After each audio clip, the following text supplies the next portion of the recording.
दोस्तों, क्वाइस सक्सेस के YouTube channel में आप सबका स्वागत है। परिचय।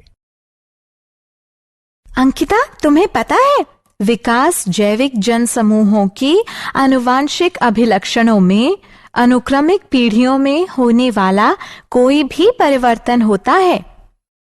हाँ, तथा विविधता सजीवों में सामान्य अभिलक्षणों से अलग विकसित होने वाली संरचनात्मक, कार्यात्मक या व्यवहारात्मक परिवर्तन होती है। आओ, अपने इस अध्याय में हम आनुवंशिकता तथा विकास के बारे में विस्तार से चर्चा करें। उद्देश्य।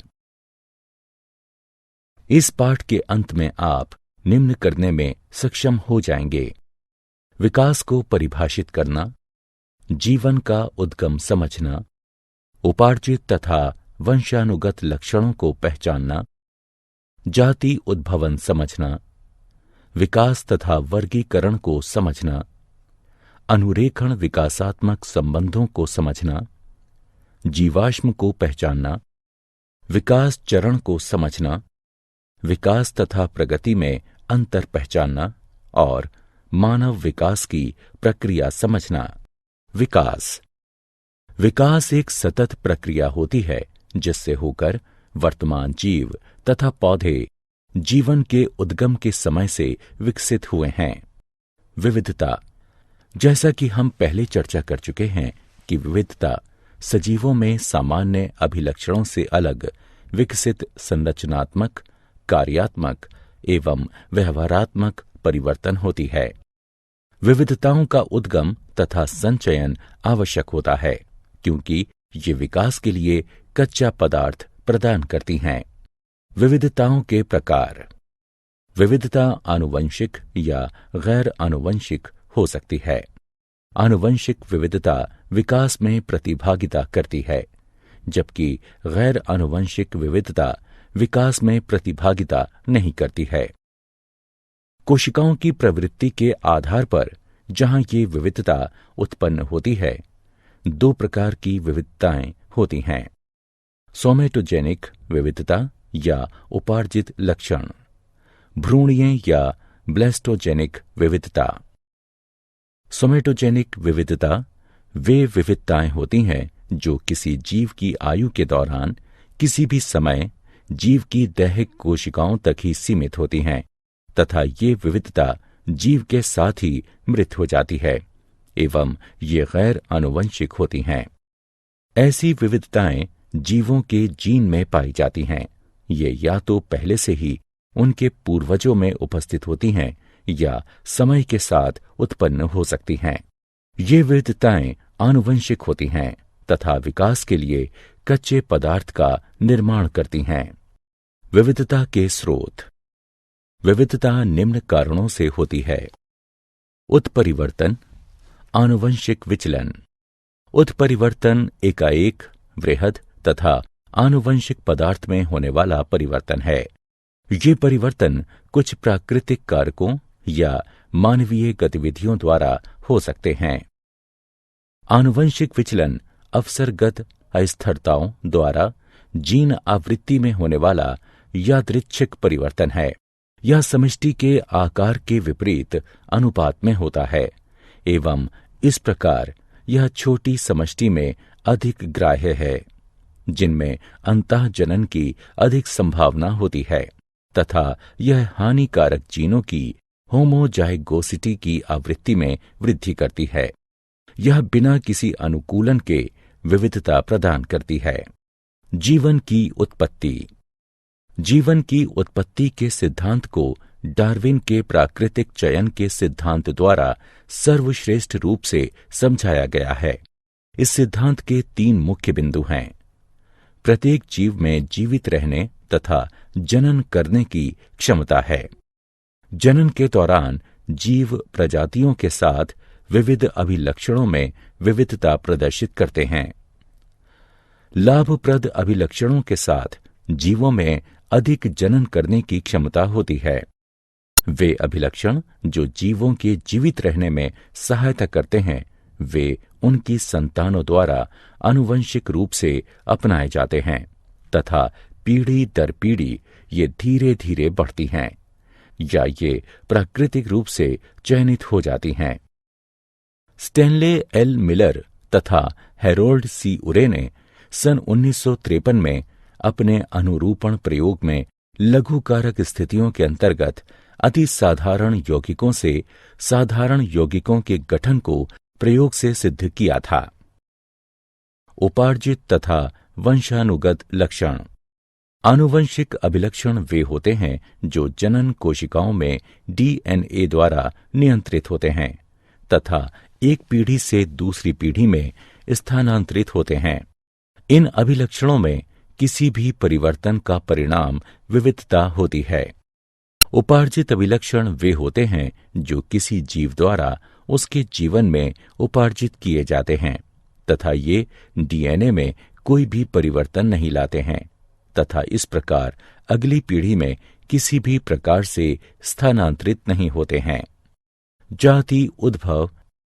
जीव उद्भव नई प्रजातियों के बनने की प्रक्रिया है। जब भौगोलिक रूप से एकाकी सदस्यों के मध्य विविधता उत्पन्न हो जाती है, जिनके कारण से जनन वियोजन होता है, जहां कुछ प्रजातियां एक दूसरे के साथ जनन नहीं करती हैं। किसी समष्टि के गूढ़ परिवर्तनों के साथ सदस्यों के एक अन्य समष्टि में पलायन से नव समष्टि में नए लक्षणों के विस्तार में सहायता प्राप्त होती है। आनुवंशिक विचलन वह होती है जो प्राकृतिक आपदा के कारण एक जनसंख्या से कुछ जीनों को निष्कासित कर देती है या मृत्यु जीन आवृत्ति में परिवर्तन लाती है। विविधता तब भी संकलित हो सकती हैं जब डीएनए प्रतिछवि तंत्र में अशुद्धियां उत्पन्न हो जाती हैं। गुणसूत्र संख्या में परिवर्तन से भी दो उपसमूहों में भयंकर अंतर उत्पन्न हो सकते हैं। यौन जनन से भी विविधता उत्पन्न होती है। भौगोलिक अवरोधक अथवा भौगोलिक वियोजन यथा नदी या पर्वतों का समष्टि के दो उपसमूहों के मध्य अंतरागमन जीन प्रवाह के स्तर में कमी लाता है।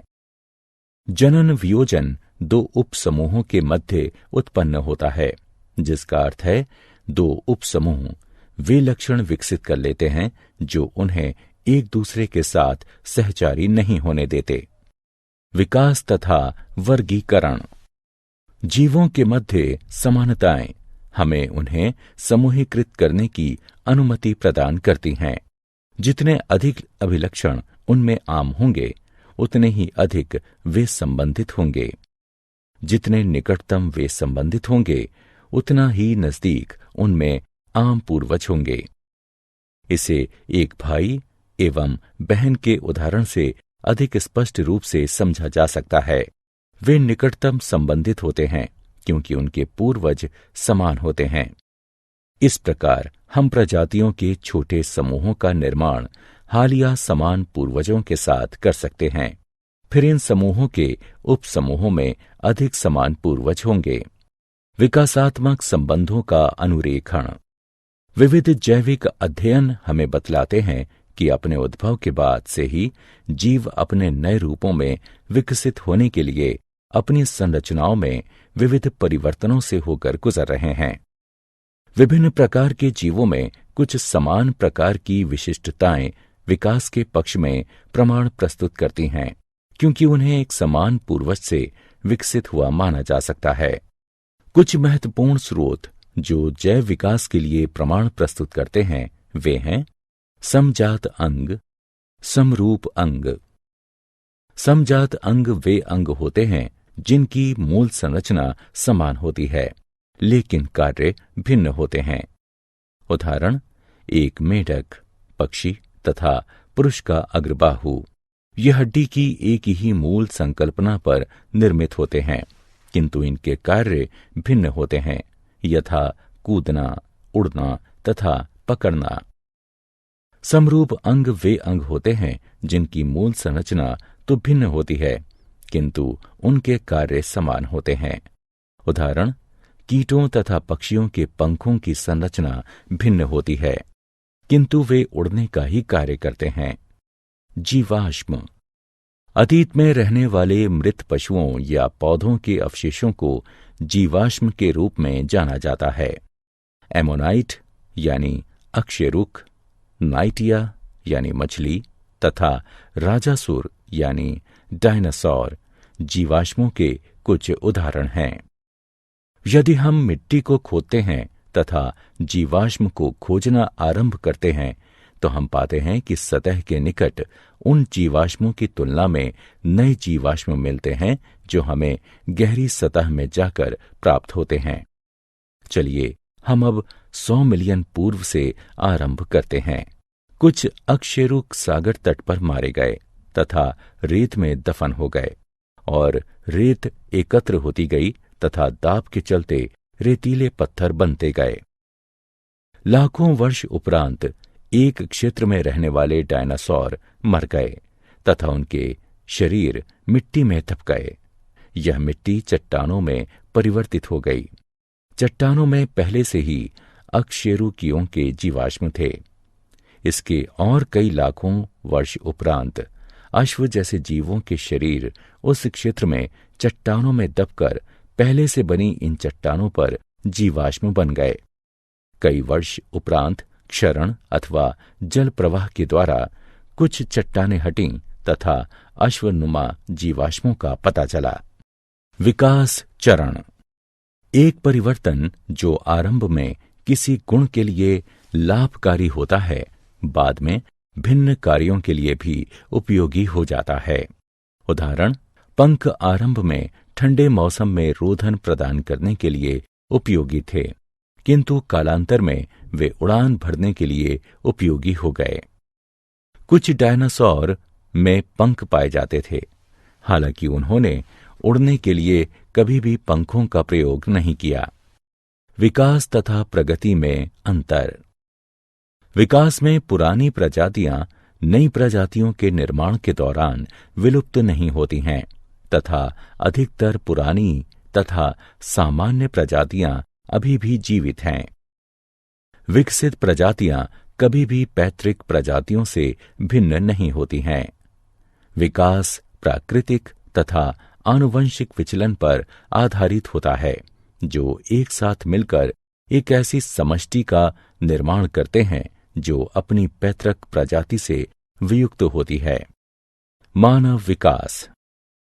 जैसा कि हम पूर्व में चर्चा कर चुके हैं कि मानव तथा बंदर बहुत ही निकटतम संबंधी प्रजातियां हैं।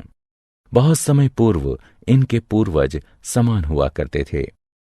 यहां तक कि मानवों में भी पूरे विश्व में प्रारूपों में तथा विशिष्टताओं में अत्यधिक विविधता पाई जाती है। काफी समय तक हम इन मानव प्रारूपों को मानव जातियों के रूप में मानते रहे। टाइम डेटिंग के आधार पर जीवाश्मों के अध्ययन तथा डीएनए अनुक्रम को संलग्न कर आणविक जाति वृत्त के आधार पर अब यह स्पष्ट हो गया है कि सभी मानव जाति एक ही होमो सेपियंस से संबंधित हैं। होमो सेपियंस के आरंभ के सदस्य अफ्रीका से आए प्रतीत होते हैं। हमारे कुछ पूर्वज अफ्रीका में ही बने रहे तथा कुछ पूरे द्वीप में फैल गए। कुछ ने अफ्रीका छोड़ दिया तथा समय के साथ पूरे ग्रह पर फैल गए। अन्य प्रजातियों के समान पूर्वजों के इन समूहों ने भी अपना जीवन अभिभावी परिवेश में व्यतीत किया तथा विभिन्न भौगोलिक क्षेत्र में विशेष विशिष्टताओं के साथ विभिन्न रंग के होने के लिए आनुवंशिक विविधता विकसित कर ली। क्या आप जानते हैं, टी डॉब्जेंस्की ने आनुवंशिक तथा प्रजातियों का उद्गम नामक पुस्तक लिखी है। कोकरवेट जटिल जैव यौगिकों के संग्रह होते हैं तथा खंडकरण एवं विखंडन द्वारा प्रगति तथा विभाजन में सक्षम होते हैं। आरंभिक कोशिकाएं प्रवृत्ति में अवायवीय, प्रोकैरियोटिक तथा कीमो पर पोषित थीं। ए.आई. ओप्रिन ने जीवन की उत्पत्ति पुस्तक 1936 में लिखी। हर्बर्ट स्पेंसर ने विकास शब्द दिया। चार्ल्स डार्विन ने जैविक विकास के सिद्धांत का प्रस्ताव दिया जो संशोधन के साथ वंशानुक्रम प्रतिपादित करता है। लिनार्डो दा विंसी को भूविज्ञान का जनक के रूप में भी जाना जाता है। WF लिबी ने कार्बन 14 डेटिंग तकनीक का प्रस्ताव दिया, जिसे पूर्ण डेटिंग तकनीक भी कहा जाता है। बोल्टवुड ने डेटिंग जीवाश्मों के लिए यूरेनियम आधारित पद्धति का सुझाव दिया। निएंडरथल मैन प्रथम सभ्य व्यक्ति था, जबकि क्रो-मैग्नन मैन को आधुनिक व्यक्ति का विलुप्त प्रतिनिधि माना जाता है। मानव को बंदरों से अधिक चिंपांजी के नजदीक माना जाता है, क्योंकि मानव तथा बंदरों के डीएनए के बीच में 10% का अंतर है। वहीं मानव तथा चिंपांजी के डीएनए में 2.5% का अंतर है। सारांश। आइए हमने जो कुछ सीखा है उसे संक्षेप में दोहराएं। विविधताओं के मुख्य स्रोत हैं उत्परिवर्तन, जीनों का पुनर्संयोजन, आनुवंशिक विचलन आदि। उत्परिवर्तन आनुवंशिक पदार्थ में एकाएक वृहद तथा आनुवंशिक परिवर्तन होते हैं। उत्परिवर्तन एक विकासात्मक कारक के रूप में कार्य करता है तथा समष्टि में विविधताओं का निर्माण करता है एवं उसे बनाए रखता है। प्राकृतिक चयन विभिन्न जनन के माध्यम से संचालित होता है, जिसकी वजह से कुछ लाभकारी आनुवंशिक विविधताएं समष्टि के अधिक से अधिक सदस्यों के बीच फैल जाती हैं।